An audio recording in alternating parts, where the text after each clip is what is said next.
The anime begins with Ning Yuan, who wakes up in a strange cell because a voice was talking to him while he was sleeping on the floor. The voice belongs to a girl on the other side of the wall in a separate cell. She shows him that behind him there is a wall of spikes that is also moving. Suddenly, the wall starts moving towards Ning Yuan and stops after a few seconds, making his cell smaller. Ning Yuan thinks that the woman talking to him is responsible for this, but when he looks through the hole where she is speaking, he realizes that she is also a victim like him. He tries to find a way out by trying to force the window with his hands, as it has wooden bars, but he fails. Therefore, he talks to the girl. She, scared, starts explaining that her cell phone was taken, and with the weather outside, it was impossible for anyone to come looking for them because it was constantly raining heavily. She also tells him that the wall of spikes moves at regular intervals because she has a wall of spikes in her cell as well. Ning Yuan notices that she has an axe next to her and asks her to use it to break the window and escape, but it turns out that there is no window in her room, only in his. In reaction to this, he asks her to pass him the axe so he can escape and find a way to rescue her, but the girl asks him to make a death oath. He must promise to come back and save her, not to leave her behind. The walls move a little again, and in a panic, he swears on his name, causing her to try to pass the axe through the small hole in the wall. But she can't do it because the blade doesn't fit through, and they realize that the wall is made of granite, which is impossible for them to break. That's when they decide to do nothing. Ning Yuan asks her how she ended up there, and the girl explains that she fell asleep on the subway, and when she woke up, she was in the metal bed in that room. Upon hearing this, he quickly asks her to use the axe to cut one of the metal bars so they can escape through the window. She succeeds and passes him the metal bar. With that, he manages to force the wooden window and break it, barely managing to escape as the wall of spikes continues moving. But this time it doesn't stop. Desperate, she trusts that he will save her, staying at the other end of her room to avoid being touched by the moving wall of spikes. Now we are in her past flashbacks. Her name is Zhiyang, and she is in snowy mountains with her companions, a total of 4 people. One of them calls her because one of their companions has injured his ankle, and she is a medical student, so she treats his wound while taking shelter in a nearby cave. The other 2 ask her to go out alone to talk, and they explain that they didn't expect so much snow. There is no signal, and they fear that the antenna was damaged by the snow. They plan to continue on the path, taking advantage of the fact that they are still prepared for it. If they wait for a giant, their injured companion, to recover, they fear that no one will survive. They suggest leaving him temporarily and then think of going back to save him. However, a giant overhears this and angrily argues with them because they were supposed to be companions for 10 years. The 2 of them reveal their true intentions by admitting that it's better to sacrifice one person than to let everyone die. In the end, the 2 of them decide to go on their own. Zhiyang stays behind to treat a giant's wound, and she assures him that he will be better by tomorrow, and they will be able to leave on the same day. Zhiyang decides to go out to search for some food but is stopped by a giant. At that moment, he tells her that if they don't make it out alive, she should become his girlfriend. She responds by asking for forgiveness, explaining that compared to athletes, she prefers intelligent men, and she walks away from him. He is not pleased with her response. When she finishes searching for food and enters the cave, she sees that he left a note on the wall. The note reveals that he left with all the food and supplies that the other 2 had left for them. We return to the present, where due to her bad experiences, she sees all men as the same and untrustworthy, while the wall of spikes approaches closer to her. At that moment, the rotten wooden ceiling above her breaks, and Ning takes advantage of it to create a hole. He extends his hand, and with his help, she manages to escape just in time. Once outside, they realize they are on an unknown island, and the place they are standing on is a cliff overlooking the sea. They descend from the roof and discover that they are in a lighthouse. On the ground, they find a hatch with stairs. They descend through it, but halfway down, Ning realizes that the stairs are incomplete. He decides to jump and manages to hold on to the other end of the ladder, causing the gears that hold it to the wall to loosen slightly.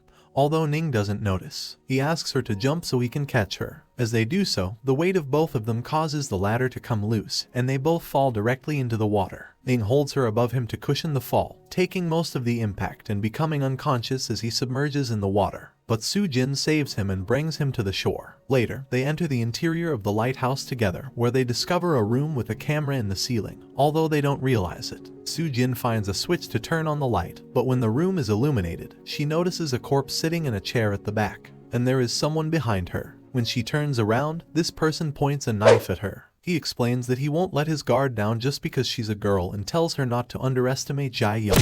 He forces her to lower Ning and asks them who they are, what this place is, how they got there, and what that corpse is. Su-jin explains that she doesn't know anything, that she is in the same situation as him, and if he doesn't believe her, he should ask Ning Yuan, the boy she placed on the ground. He jumped with her from the top of the lighthouse. Jai asks about Ning, and Su-jin tells him that they barely know each other. Jai decides to wake Ning up by stepping on his hand, which works. Then Jai threatens Ning with the knife and asks if he knows Su-jin, but Ning replies that he doesn't know her. Su-jin, alarmed, tries to explain that they just jumped from the top of the lighthouse, but she is silenced by Jai, who warned her not to say anything while he interrogates Ning, or else he will kill him. This leads Jai to attempt to stab Ning's hand with the knife. It turns out he intentionally missed, giving them another chance, but warns that next time it won't be the same.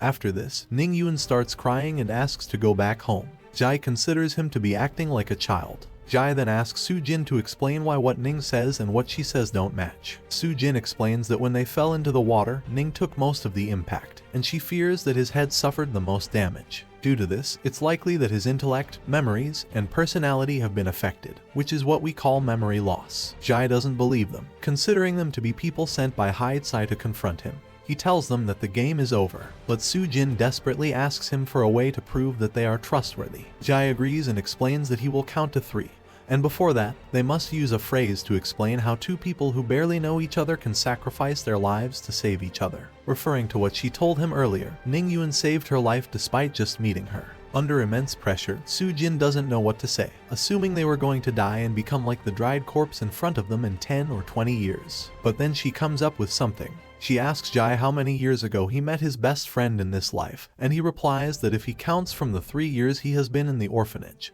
it's been 25 years. Su-jin continues her explanation, asking if he believes that someone wouldn't sacrifice their life to save someone they barely know. If over time, knowing someone makes a person willing to save another person, then would all their orphanage friends sacrifice their own lives to save him? If all the friends they have known their whole lives wouldn't sacrifice their lives to save his, then why would he assume that a stranger wouldn't sacrifice their life without knowing him? Upon hearing her explanation, Jai puts away his knife and admits that not all his friends would do that. He accepts her answer and gives her permission to treat Ning Yuan. After a while, she tells Ning Yuan everything that happened when he wakes up, but he doesn't remember anything he did. The last thing he remembers is being in 5th grade and getting in trouble with the teacher for looking at Playboy magazines. They realize that he is clearly acting like a child. Su-jin approaches the nearby dried corpse and wonders why there would be a desiccated corpse in a damp place. Upon touching it, she sees that it has turned to wax. She also explains that she is not afraid of corpses since she has seen many in the hospital. Her father is an herbal doctor, and she mentions this because Jai asked about it. They then lay the corpse down to examine it more closely. There are no external wounds, and they can't determine the cause of death from the outside. It appears to be a marine. They open his clothing and see numbers carved into his chest, 834, although neither of them understands its meaning. Su-jin asks Jai who he is, and he replies that his name is Zhiyang, and they can call him Zhiyang. He was in Yitong with Gui Laodong to control the area. They fell into a trap a few days ago and had to escape on a boat. When he woke up, he was there. She introduces herself as Su-jin, Chinese nationality, of the Miao ethnic group, and mentions that at least he was on a boat while she was sleeping on a subway. Jai talks about how they called the maritime police, but they escaped and ended up there. He noticed there were boxes on the boat, and Su-jin and Ning could have been inside them. They sell everything, and the two of them could be their merchandise. Then Ning Yuan speaks up, mentioning that Su-jin said they were locked in a trap-filled room. He believes that the traffickers wouldn't do something so insignificant to escape, and the dead marine seems like a series of clues. He thinks it's a kind of adventure game. Su-jin explains that when she thinks about everything they have been through, it really feels like an escape from the secret room, which is an adventure game that can be simulated and is popular among young people. They propose gathering more information by exploring the lighthouse, but Jai explains that the staircase leading to the upper part is destroyed.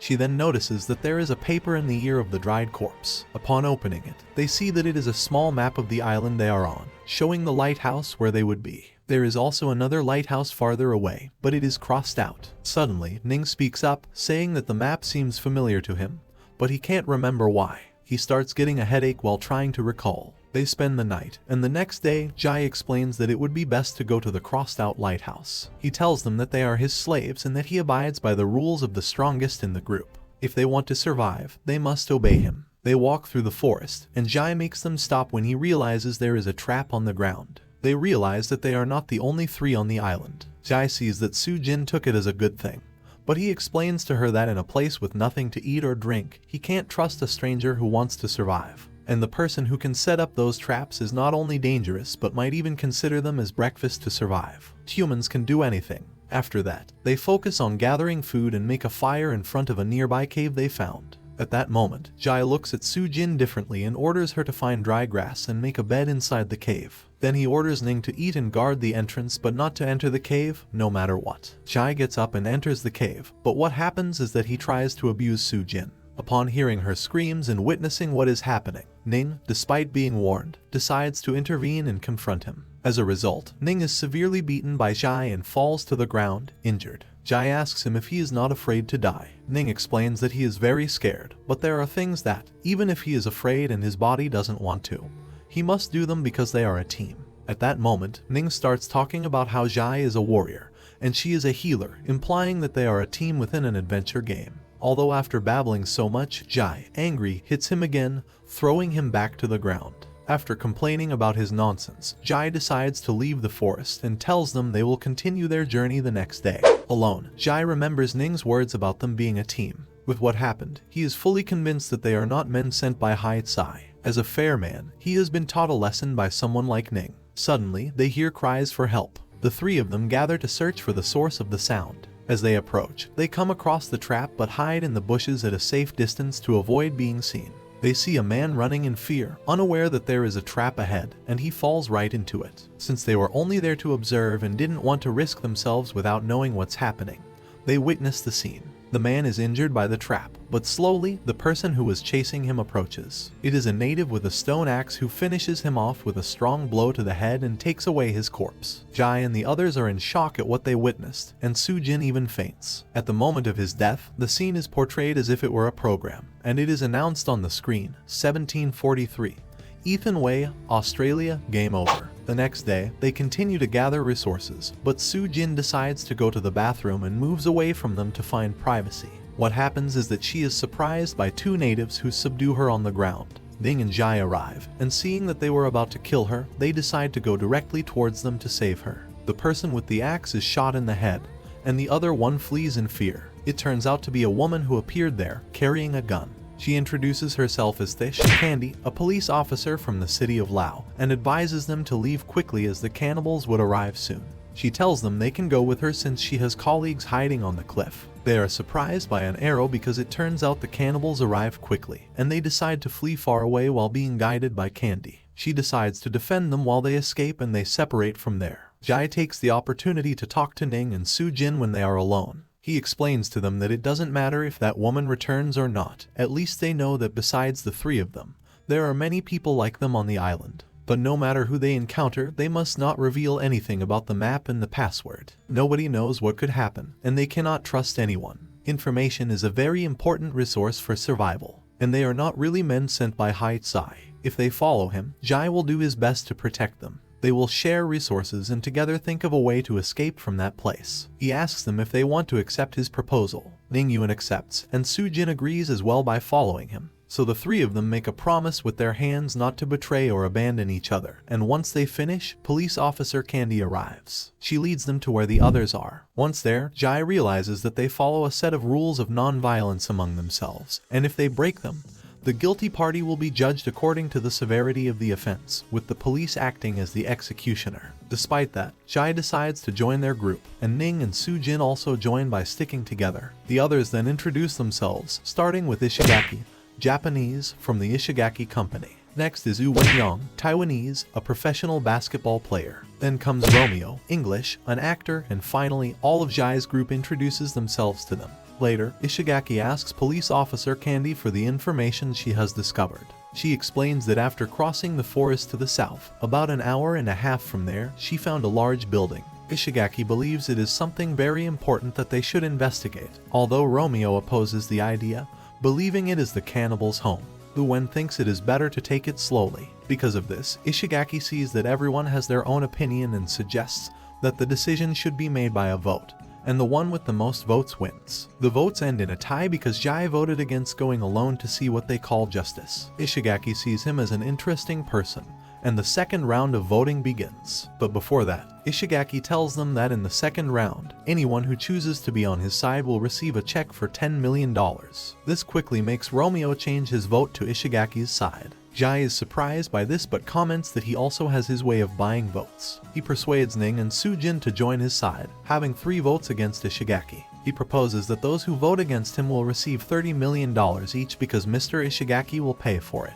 He explains that Mr. Ishigaki has made so much money without hesitation, and in that situation, they have to win. Someone like Zhiyang only has one life, so what can he do to survive in that world? The world always has a price that suits it. If Mr. Ishigaki is so fair that he lets a small character like him have an opinion and has so much money, even if it's just a little, the result will be the same. Surely everyone should go.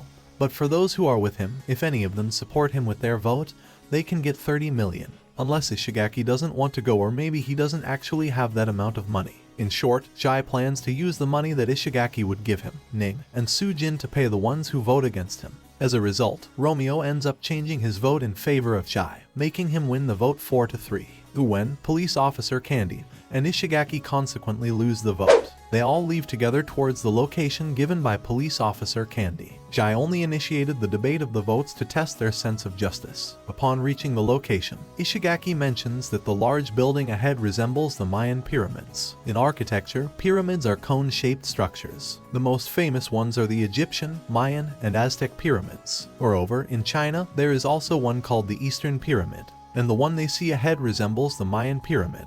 The police officer believes they could be in South America, but they consider it better to investigate to uncover the truth. As they approach the pyramid, they find remnants of a bonfire and batteries on the ground, indicating that other people were there and may have entered the building. After that, they split into 2 groups. One group will enter the pyramid, and the other will stay outside as reinforcement. Sujin, Ishigaki, police officer Candy, and Uwen will enter while the rest wait outside.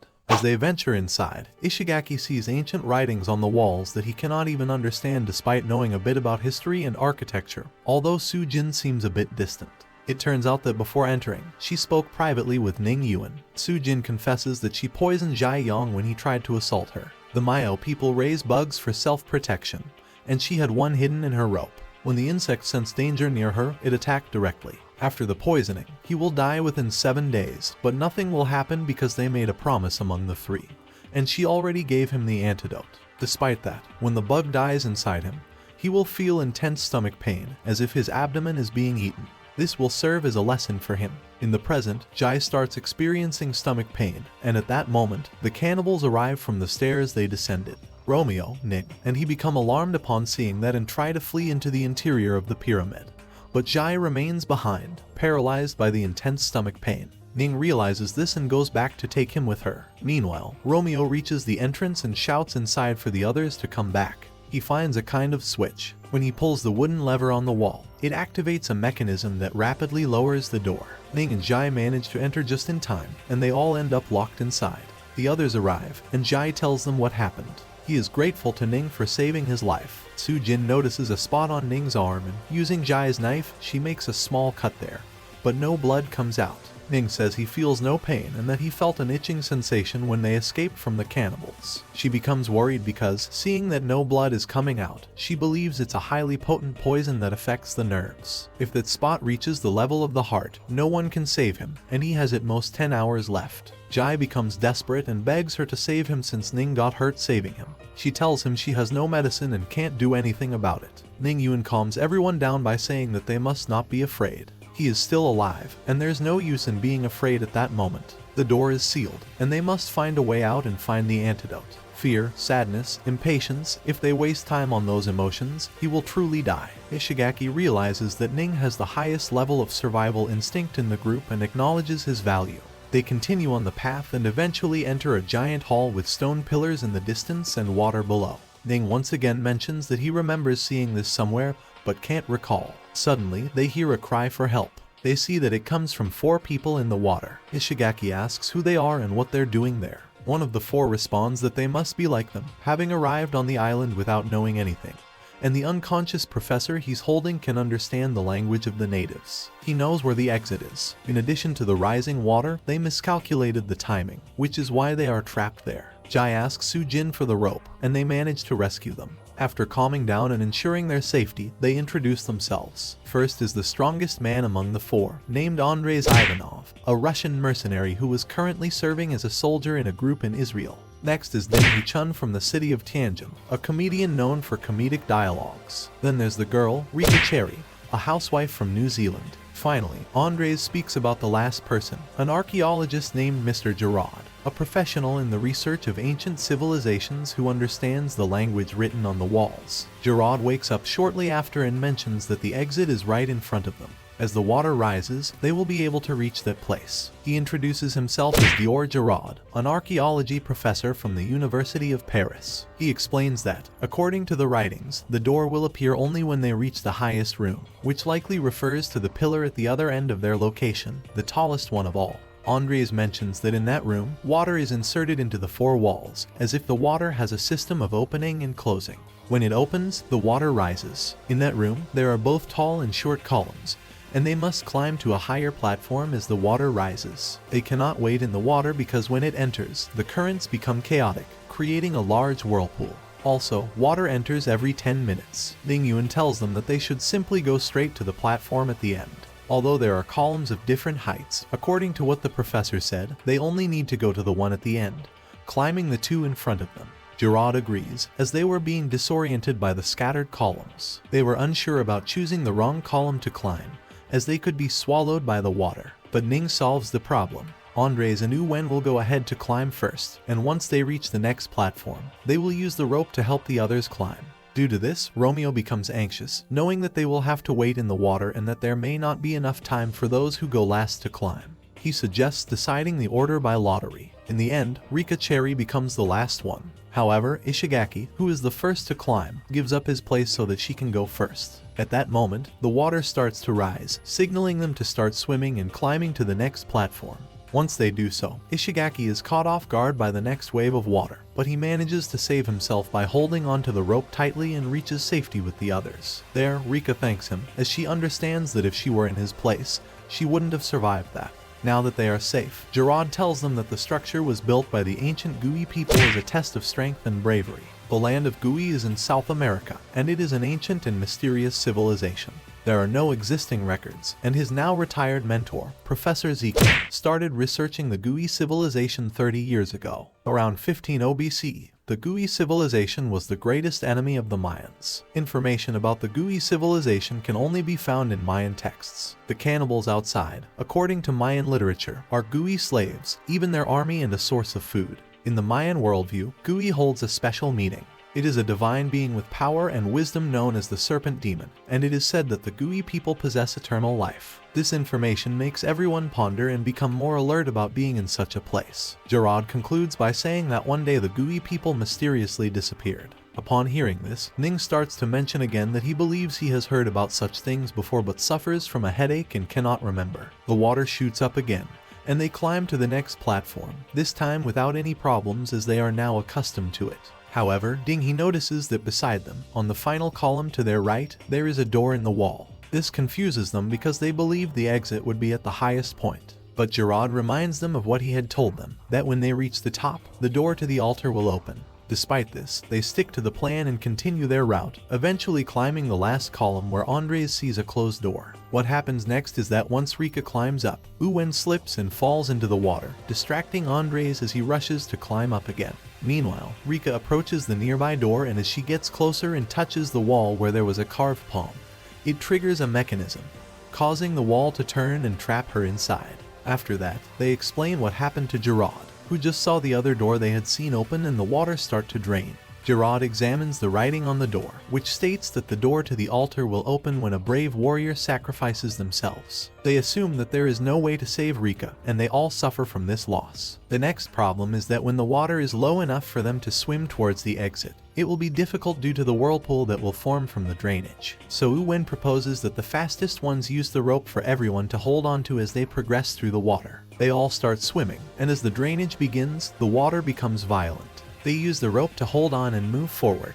Dinghe nearly drowns because he can't withstand the force of the water, recalling his past. He remembers that in his childhood, an old man helped him when he was being bullied for not speaking well. But this old man gave him courage by saying that he was once the same but became famous and learned to speak well through years of dedication. He told Dinghe that the only thing he needed to learn in life were these 4 letters: never give up.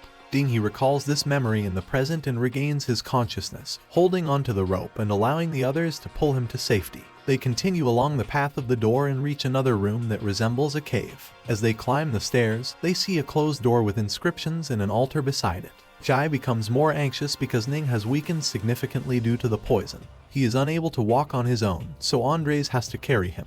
Gerard reads the inscriptions on the wall, and after understanding what they say, he asks someone to lie down on the altar. Candy, the police officer, does so, and this activates a pressure mechanism, causing the door to open.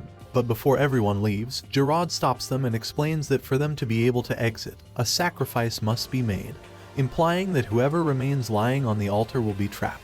Yuan suggests not using people but substituting rocks to exert enough pressure on the altar to open the door. They all start searching for large enough rocks for the altar, but they find nothing, and the ones they manage to find turn to ashes due to the ancient nature of the place. They then argue again about the need to leave someone behind. At that moment, Romeo proposes leaving Ning Yuan behind as he considers him a burden in his current condition. The Shigaki decides to put the decision to a vote to determine whether Ning should stay or not. Zhiyang chooses not to say anything, and in the end, the majority vote is in favor of leaving Ning behind. Zhiyang states that he has no opinion on the vote but warns that if they want to leave Ning behind, they will have to pass over his dead body. Romeo becomes agitated and questions what they should do. Zhiyang approaches Romeo and proceeds to knock him out with a series of punches. He then suggests to the others that they leave Romeo behind and use him as a sacrifice, asking who is against it. No one raises their hand, and thus the solution is to use Romeo to ensure everyone else can escape.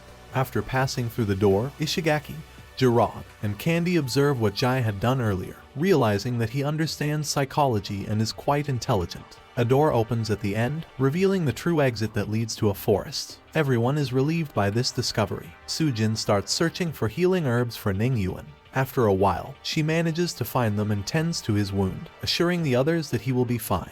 Zhiyang asks Andres for help in carrying rocks to the altar to make Romeo come out. However, when they arrive, they hear a scream from inside. Apparently, an unknown animal had attacked and killed Romeo, and they are forced to retreat, assuming he is dead. Ning wakes up, feeling much better and fully healed, while some members of the group separate to search for resources. Yuan falls off a cliff into a lake after being attacked by a giant snake. Dinghe alerts the others, and Zhiyang and Candy try to restrain the attacking animal. Zhiyang stabs the snake with his knife, but it thrashes about and throws him directly into the same cliff where Yuan fell. Shortly after, the snake leaves on its own. Zhiyang is seen on the lake shore with Yuan, reviving him by draining the water from his lungs. Yuan thanks Zhiyang but then warns him about a leech on his arm, advising him to remove it with fire instead of pulling it off. Zhiyang uses his lighter to do so. Although Yuan had many leeches on his back, Zhiyang uses his lighter on each one. They then notice some purple bubbles floating in the air. Yuan finds them suspicious and advises against touching them. But Zhiyang's curiosity gets the better of him, and he pops one with his finger. They realize it smells good, but within a few seconds, both of them faint. The others reach them after descending and find them unconscious but in good condition. After a few minutes, both of them wake up. At that moment, they are ambushed and surrounded by natives. One of them tells the others to wait in their language, which Gerard understands and explains to the rest. The leader of the natives approaches and speaks to them in their language, asking Gerard why he knows their language since he overheard him before. The native informs them that Idioma Gui, the one-eyed old man, is the only one who knows the language, and he asks what their relationship is with the old man since he is the only one who should know Idioma Gui. Gerard explains that his language instructor, Zico from Paris, taught him Idioma Gui, but Zico passed away years ago at the age of 79. When he was alive, Zico was a one-eyed old man. Then the death of Romeo Abel is shown again, along with the time and date, displaying game over as if written on a screen in a program. They are taken by the natives to where they live, and on the way, Ishigaki talks to Gerard. Gerard tells him that the one-eyed old man might possibly be Professor Zico, who died 10 years ago, based on the description they were given. Furthermore, Gerard mentions that his professor had 2 degrees, archaeology and medicine. As they approach, the native who is guiding them demands that they bring someone to cure their father, or else they will all die. Gerard goes with Sujin, but halfway there, they are stopped by the native, who accuses them of intending to kill their leader by bringing a woman. At that moment, Gerard remembers that according to the records, the Gui offerings reflect a concept of male superiority, and women are not allowed to do anything. They are threatened by the native, but an older native arrives and orders him to stop, allowing the woman to go and warning that if she doesn't cure their leader, they will all die. Later, Xingzhe informs the others about the symptoms not only displayed by the leader but also by other sick natives. It is a severe illness from South America, and if not treated promptly, it can be fatal. The cure is straightforward, taking care and drinking enough water with chloroquine. But they don't have the latter. Xingzhe then tells them that they could extract chloroquine from the cinchona tree. The bark of the tree is a significant source of chloroquine. The tree thrives in dark and humid places, so there might be some there. Gerard explains that the natives have agreed that 3 of them should go to collect the chloroquine, but the rest will remain as hostages. If they don't bring the medicine before dawn, all the hostages will be killed. Ishigaki explains that they need to identify the tree, so Xingzhe must go. However, the jungle is very dangerous at night, so Thish Candy, a police officer, should accompany her. Finally, Andres volunteers to provide support with his experience. Andres borrows Jai's dagger, who agrees after Yang tells him that he won't use it anyway. While they wait in a prison, Gerard reads an inscription on the wall that says, "The natives believe in the Gui snake as a god. Whenever it gets angry, it releases a wave of illness. The cannibals can do nothing but die in suffering. They send the sick to the altar to offer them to the god of Gui." Until 10 years ago, a group of white-skinned people entered the forbidden place and easily defeated them with their weapons. Many of the natives were captured at that time, and they disappeared into the mountain that spews fire. Until one day, a one-eyed demon emerged from the mountain that spews fire and returned there. He was different from the other white-skinned people because he could speak Gui and had knowledge of medicine. At that moment, he lifted the curse of the god Gui. No one died. They all earned their respect and lived with them for many years. But one day, strange ships appeared at the sea boundary, and he disappeared there. Gerard finishes reading the inscription written by the natives on the wall. Shortly after, Gerard remembers something and tells them that archaeology requires a lot of money and significant support from the country or an investor. The Gui research didn't attract attention because they couldn't prove their existence before, so the investigation was paused. However, one day Professor Zico resumed the research, and Gerard wondered how he financed it. His professor explained that it was through a private organization. The organization signed many agreements, and Zico donated his body after death. After his burial, the body was not burned or left underground but was taken by the men from that organization. It is also mentioned that at the time of his death, Zico had a heart attack, and although Gerard doesn't understand medicine, judging whether someone is dead or not is not difficult. In flashbacks from his past, we see that 2 years before his death, Gerard went to Professor Zico's house. There he sees his dog on the ground, realizing that it is dead. Zico arrives, but instead of reacting alarmed or saying anything about the dog, he tells Gerard that he wants to show him something he discovered about the Gui language. Gerard tells him again that his dog died and that he was supposed to be the one he loved the most. Despite that, Zico ignores him and starts talking to him about the Gui language, specifically a term or word. Initially, Gerard believed it referred to longevity, or something similar, but when he connects it with other phrases in some texts, he begins to think it's not a greeting but something that can control life or death. While they were talking, Zico takes out a syringe with a strange liquid from a briefcase and injects it into his dog, which miraculously revives shortly after. This leaves Gerard in shock. Despite this, Gerard takes what Zico did as a false joke, a medication to make it seem like his dog had died, and that Zico didn't tell him the truth. Zico continues telling him about that phrase of the Gui that speaks of eternal life, although Gerard still considers it a legend. As he finishes his story, Gerard tells the others that Professor Zico had no acquaintances or relatives who attended his funeral, only the individuals from the organization that funded him. After listening to everything, Ning believes that everyone is there for a reason, and that the mysteries will be solved if they investigate the volcano where the white men disappeared in the past. Meanwhile, Xingzhe and the others manage to obtain the medicinal tree but are surprised by wild animals. We return to the hostages, where the natives are taking them out because they were going to be sacrificed. Professor Gerard explains that they still have time before dawn, but Ding becomes frightened when he sees wooden stakes ahead, realizing that they would be impaled there. Gerard warns him not to be afraid because the natives consider fear as a plea to be sacrificed immediately. The cannibals take Ding as the first victim. Before anything happens, they see Andres, Xingzhe, and Candy arriving in the distance with the medicine, just in time to save them all. Later, after Xingzhe has administered the medicine to all those affected by the illness, she sees that their leader is improving, and they express their gratitude to her. The leader asks if there is a way to reward them, to which Xingzhe asks for a way to leave that place since they arrived there without knowing anything. The old native who saved her when they initially didn't want to let her pass asks her to come with him to speak privately since it is a long story. This native is called a Ning Yuan. A Tang tells her that the one-eyed old man taught them their language but didn't teach them how to heal because Xingzhe was the one who taught them how to make the medicine. Xingzhe tells him about the monkeys they encountered in the jungle, as they had rotten skin and looked terrifying. He explains that they were sealed beneath the volcano by the gods of Gui. It was a forbidden land for them, but the white humans believed they could defeat those monsters. In the end, no one returned alive. But the most hateful thing is that they broke the seal, and since then, undead creatures started to appear. He lost his arm because of that. If it wasn't for the one-eyed old man cutting it off, he would have already turned into one of those monsters. He explains that they must not be touched by those beings, otherwise, they will slowly transform into one of them and decay little by little. They won't even recognize their loved ones and will become like zombies. Xingzhe tells the others this information, but Gerard doesn't believe it's possible based on science. However, Andres and Candy explain that it's what they saw, beings that are undead and don't die. Ning then begins to speak. 10 years ago, Professor Zico faked his death. They arrived on the island with a mysterious organization and investigated the eternal life of the Gui. It was also 10 years ago that the monsters started appearing on the island. They, too, don't die, and it's possible that they release these beings that don't die.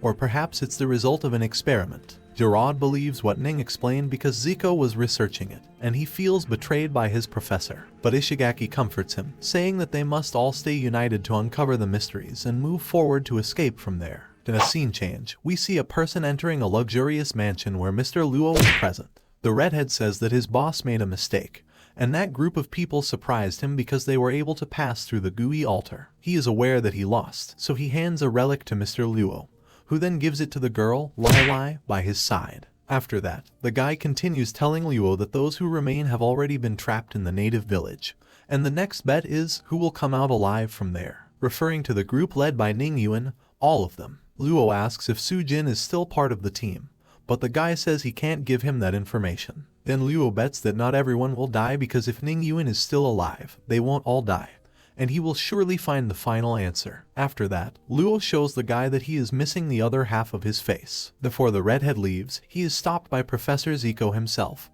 who was already in the room, but they hadn't noticed his presence. Zico asks the guy for the bet, and he hands over a check. Then Zico tells him that he will bet the same as Mr. Luo, leaving Zico and Luo alone in the room. Zico tells Luo that Ning Yuan lost his memory because Luo cannot know what is happening on the island. He did it to save a girl named Xingzhe, but he didn't know all the details. This puts Luo in a bad mood because he didn't think Ning would do something like that. Shortly after, a person arrives, takes out the guards, and enters through the door. He tells Zico and Luo that their cooperation is causing problems for him. We return to the group of young people who are celebrating with the natives. Andres notices that they are having an archery competition and competes against Mogu, their leader whom they already know. Mogu tells him that he can keep the bow if he wins, but if he loses, he will keep this, pointing to his head. This scares everyone because they think he's referring to his head.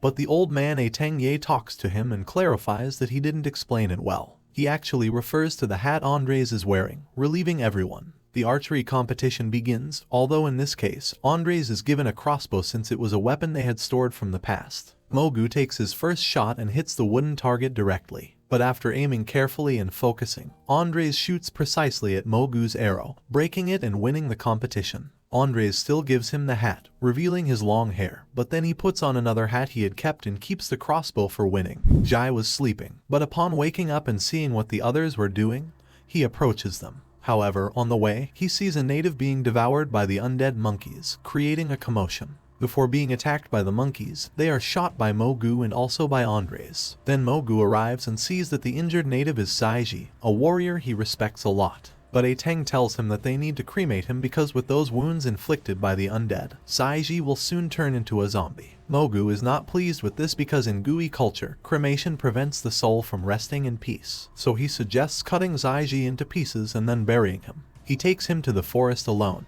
Before doing so, Xingzhe wakes up and bites Mogu's hand.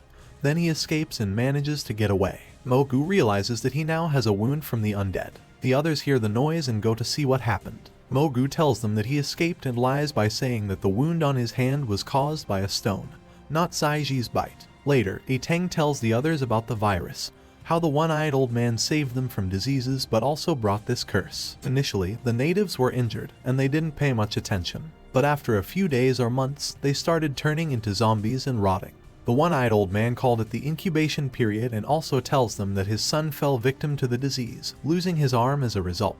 The one-eyed old man saved him by cutting off his arm in time. The next morning, they attend the ceremony for the coronation of the new king because the old chief was already very weak. Tang spoke with him to appoint Mogu as the new king, but then Tang starts laughing and explains to them that if someone is in the incubation period and eats part of a zombie, they will instantly turn into one. He yells at the natives, claiming that he used parts of Xingzhe's body to smear the bowl from which Mogu was drinking during the coronation ceremony. Shortly after, Mogu begins to transform into a zombie and orders the natives to kill everyone from the mountains, meaning Ning and the others. Professor Gerard understands the situation and makes everyone escape while Mogu, now without control over his body, attacks and kills the previous old chief they had. They all get separated due to the commotion, but Gerard, Dinghe, and Ning manage to reunite. Later, they witness Su Jin being cornered by two natives, but they see her as the savior and don't follow Mogu's orders due to what he has become. They let her escape. They don't follow her due to the presence of the natives, who most likely won't forgive them.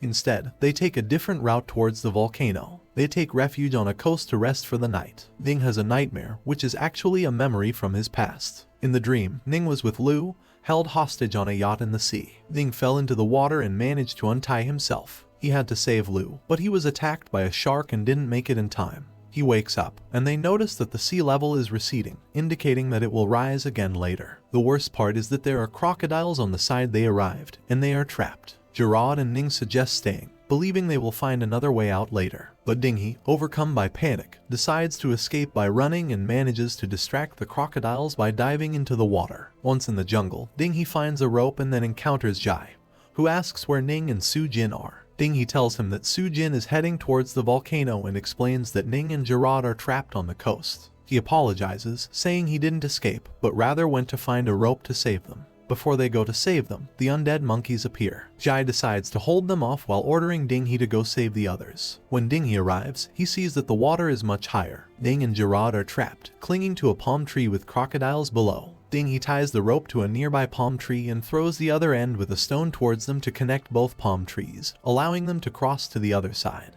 Gerard goes first, but his weight causes the rope to lower, making it impossible to cross in the usual way. Ning decides to walk directly on the rope, maintaining perfect balance and not losing focus despite the crocodiles below. This impresses Dinghe and Gerard because an ordinary person wouldn't be able to handle that tension and maintain such balance. After successfully crossing to the other side, Ning starts to escape, but the crocodiles are too fast. Just before being caught by one of them, Zhai jumps in and kills the animal with his knife. However, when he turns around, the others see that his eyes are red, and he has been infected by the incubation period. They also notice claw marks on his body. Gerard asks them not to follow him anymore as there is no way to save him. But Ning opposes this, believing that there may be an antidote at the top of the volcano, where the mystery of everything might lie, and Su Jin is likely to be there. In the end, they agree that Zhai should follow them from a distance to prevent him from attacking if he fully transforms into a zombie, since the transformation can occur within hours, days, or months. Now we switch to the others who reunite after hearing Su Jin's scream.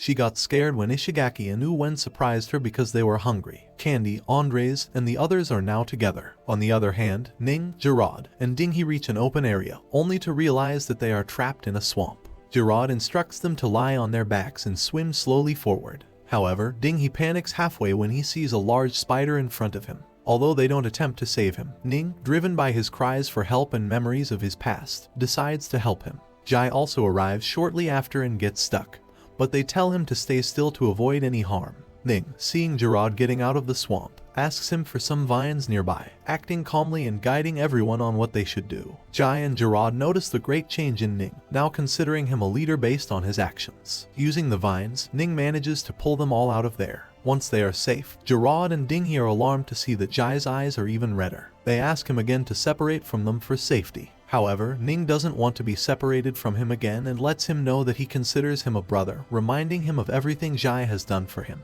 Now it's time to repay that help and support. This boosts Zhi's spirits, and in the end, they decide to go together, determined to find the antidote. On the other hand, once the others are together, they decide to gather food and medicine in the jungle since they lost what they had during the commotion caused by the monkeys. They split into 2 groups to search for resources. Yuan tells Candy, the police officer, that Andres has always been observing her from a distance and asks if there's something between them. Candy reveals that in the past, during a police operation, she and her men were ambushing Andres and other mercenaries. In a shot she fired, it ended the life of one of his men. Later, she discovered that the body belonged to Eric Ivanov, who was possibly Andres Ivanov's brother. Ishigaki advises her to be careful around him. The boys continue on their way and start climbing the mountain towards the volcano, but along the path, they lose sight of Ishigaki, and each of them starts getting lost. It turns out they were shallow quicksand, and as they get swallowed, they all fall into an underground cave and reunite, but Ishigaki is unconscious. Ning and the others find the food left behind by the others and believe they should continue their path to the volcano to find them.